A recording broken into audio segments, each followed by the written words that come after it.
देख रहे हैं डेंजर जोन, हमारा खास शो जहां हम बात करते हैं कुछ ऐसे शेयरों की जो आपको नुकसान पहुंचा सकते हैं, जहां आपका निवेश खतरे भरा हो सकता है। खास तौर पे उन्हीं स्टॉक्स को इस शो में चर्चा के लिए शामिल किया जाता है जहां पर एक दबाव आज के सत्र में देखा जा रहा होता है नेगेटिव न्यूज फ्लो की वजह से।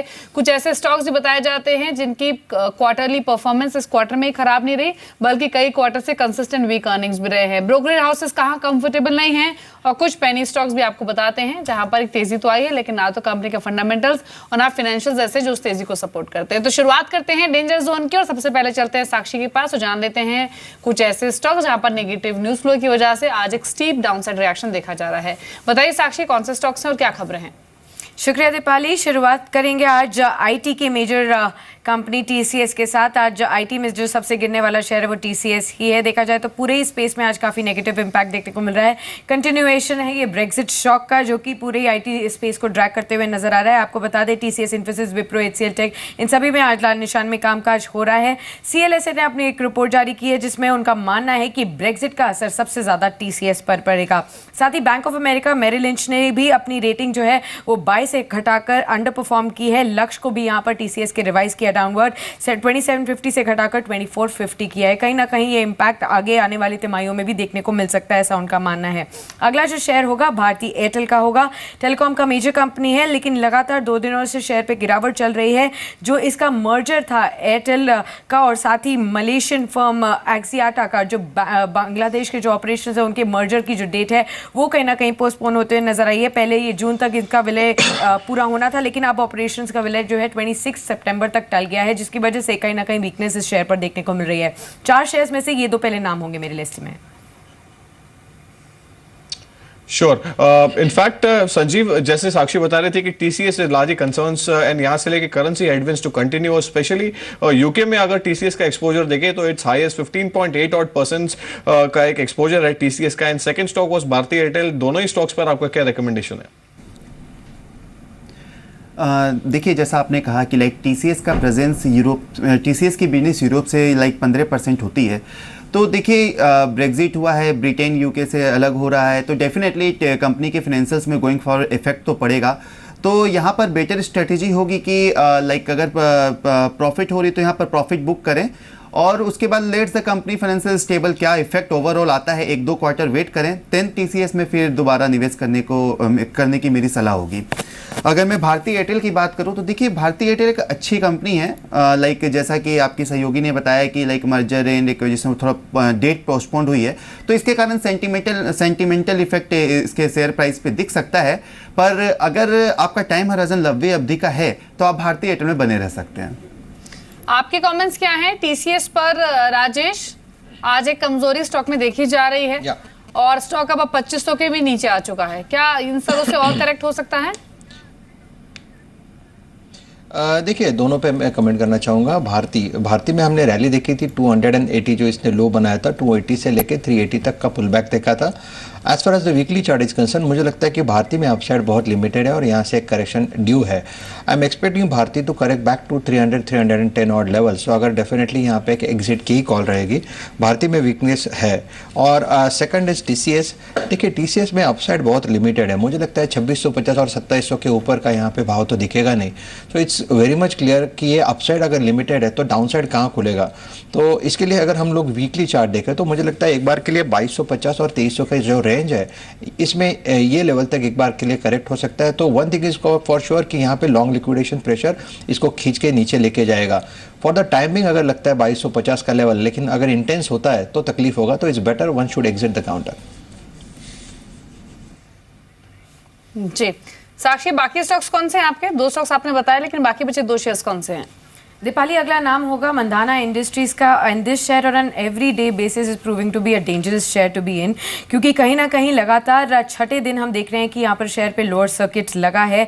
कंपनी ने अनाउंस किया था कि वो एक प्रोसेस में अपना रिटेल बिजनेस, जो कि बीइंग ह्यूमन चेन का जो बिजनेस है, उसे अलग करने के लिए, और लगातार जब से ये खबर आई है छठे दिन भी हमने यहाँ पर लोअर सर्किट लगते हुए नजर आया। बीते 5 सेशंस की अगर बात करें तो 50% इसकी शेयर वैल्यू ऑलरेडी इरोड होते हुए नजर आ चुकी है। आखिरी शेयर जो होगा वो होगा होगा वेस्ट लाइफ डेवलपमेंट का। यहाँ पर कंपनी की जो फ्रेंचाइजी है मैकडॉनल्ड्स की, कहीं ना कहीं उसकी वजह से एक इम्पैक्ट आज नेगेटिव देखने को मिल रहा है, क्योंकि 17 जून को फूड रेगुलेटर की तरफ से यहाँ पर जयपुर में जो मैकडॉनल्ड्स के 3 आउटलेट्स है वहाँ पर जांच हुई थी और ये पाया गया कि वो पुराना तेल इस्तेमाल कर रहे थे खाने में। कहीं ना कहीं इस खबर का एक sentimental impact Westlife Development पर देखने को मिल रहा है और अभी भी करीब करीब ₹2.5 नीचे कामकाज कर रहा है। श्योर संजीव, दो stocks Mandhana industries and Westlife developer, जैसे साक्षी ने बताया कि मैकडॉनल्ड्स को लेकर एक लार्जर कंसर्न्स बना हुआ है और यहां से लेकर दोनों ही स्टॉक्स पर फंडामेंटली आपका क्या व्यू है? देखिए वेस्ट लाइफ के लिए मैं कहना चाहूँगा कि देखिए लाइक अगर गवर्नमेंट ने कंसर्न उठाया है तो डेफिनेटली कहीं ना कहीं कुछ तो बात है। तो यहाँ पर मेरी सलाह होगी कि लाइक एक बार ये सेटलमेंट हो जाने दें, प्रॉपर क्लियरेंस आ जाने दें कि क्या गवर्नमेंट और कंपनी के बीच में क्या क्लियरिटी आ जाए, तब वेस्ट लाइफ डेवलपर के बारे में सोचा जा सकता है। और मंदाना इंडस्ट्री के लिए देखिए ऐसा है कि जैसे आपकी सहयोगी ने बताया कि लाइक मर्जर में कुछ प्रॉब्लम आ रही है, सॉरी डीमर्जर में, तो मंदाना इंडस्ट्री के लिए मेरी यहाँ पर दूरी बनाए रहने की ही सलाह होगी।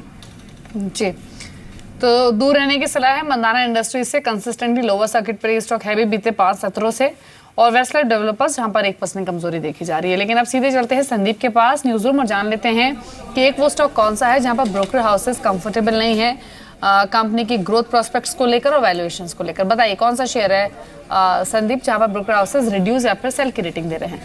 शुक्रिया दीपाली। कैपिटल गुड स्पेस की कंपनी है थर्मैक्स, ये आज चुना गया शेयर।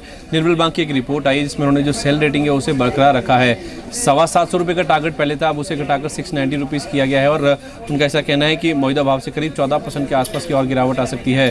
Q4 के नंबर वीक थे, साथ ही साथ ऑर्डर एग्जीक्यूशन को लेकर कंसर्न्स हैं और वैल्यूएशंस काफ़ी महंगे हैं, जिस वजह से उन्होंने अपना जो सेल कॉल है उसे मेंटेन किया है। Q4 में अगर आप देखें इनकी जो आय है उसमें अनुमान से ज़्यादा 14% की गिरावट देखने को मिली थी और दोनों सेगमेंट एनर्जी और एनवायरमेंट, इन दोनों के सेगमेंट की अगर आप आय देखें 17% का डिप यहाँ पे देखने को मिला था। ऑर्डर एग्जीक्यूशन को लेकर कंसर्न्स हैं, ऑर्डर इनफ्लो काफ़ी कमजोर है और साथ ही साथ जो ऑपरेटिंग मार्जिन हैं उसमें करीब 2.25% के आसपास की गिरावट इस बार देखने को मिली थी।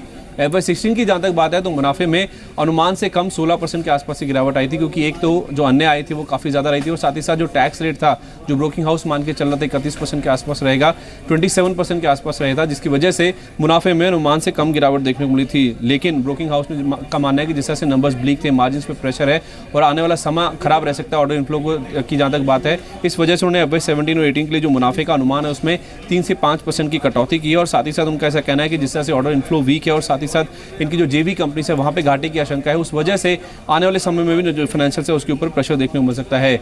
वैसे भी जो सेक्टर की बाकी कंपनी से कंपेयर करें तो जो वैल्यूएशन हैं वो काफ़ी हाई नजर आ रहे हैं। FY18 का जो अनुमानित EPS है वो करीब 30 रुपये के आसपास का, तो उसके मुताबिक करीब 26.25 के आसपास के मल्टीपल वो फिलहाल काउंटर ट्रेड कर रहा है, जबकि सेक्टर की बाकी कंपनियां अगर आप देखें तो औसतन जो P मल्टीपल करीब 18 के आसपास का रहता है। तो उस लिहाज से देखा जाए नंबर्स खराब थे, आउटलुक ब्लिक है, ऑर्डर इनफ्लो काफ़ी कमजोर है और साथ ही साथ एग्जीक्यूशन को लेकर कंसर्न है और वैल्यूएशन काफ़ी महंगे, जिसकी वजह से निर्मल बैंक मानता है कि आपको इसमें बिकवाली करके चलना चाहिए। उन्होंने टारगेट प्राइस रिड्यूस किया है, 690 के फ्रेश टारगेट के साथ उन्होंने बिकवाली की सलाह मेंटेन की है। श्योर संदीप, बट संजीव जैसे संदीप बता रहे थे यहाँ पे थर्मेक्स के स्टॉक के बारे में और यहाँ पे निर्मल वंग की राय है और यहाँ से लेके 690 और लेवल्स का वो एक टारगेट प्राइस रेकमेंड करते हैं, maybe in terms of valuations, higher valuations के चलते हुए और ऑपरेटिंग मार्जिन्स में एक stretch, balance sheet as well going forward. FY17-18 में एक लार्जर कंसर्न बना हुआ है in terms of profit margins. आपकी क्या राय है थर्मेक्स पर?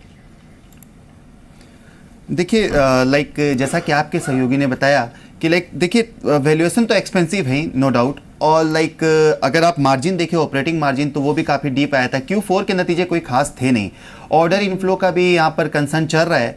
तो ओवरऑल अगर देखा जाए तो लाइक मेरी इन्वेस्टरों को सलाह होगी कि आने वाले 2-3 क्वार्टर और देखें कंपनी क्या परफॉर्मेंस दिखाती है, then we can take call on them. जी, आपके कमेंट्स क्या है थर्मैक्स पर राजेश? देखिए मुझे लगता है कि as far as the weekly chart is concern, इसमें जो I am just reading the Elliott pattern और मुझे लगता है कि इसका जो करेक्शन है वो ओवर हो चुका है। रफली इसका जो अपर लेवल था, जो इसका हाई था, that was somewhere near 1300 odd levels. Currently it is trading at 797 और इसने लो रफली बनाया था 690 के आसपास। तो मुझे लगता है कि जितना निगेटिव है वो फैक्टर्ड इन, वो प्राइस्ड इन है। मेरी सलाह फिलहाल के लिए होल्ड की रहेगी। ये बात अलग है कि 797 के आसपास इसका 200 DMA लेवल है और अगर थोड़ा बहुत प्रेशर आता है तो मे बी यहाँ से 30-40 रुपीज़ का एक करेक्शन आ सकता है। लेकिन मैं पर्पजली यहाँ पे एग्जिट या सेल की सलाह नहीं दे रहा हूँ क्योंकि इससे लिक्विड काउंटर, लेकिन one thing is for sure, counter में स्ट्रेंथ है, one can keep the stock in the portfolio, hold the counter.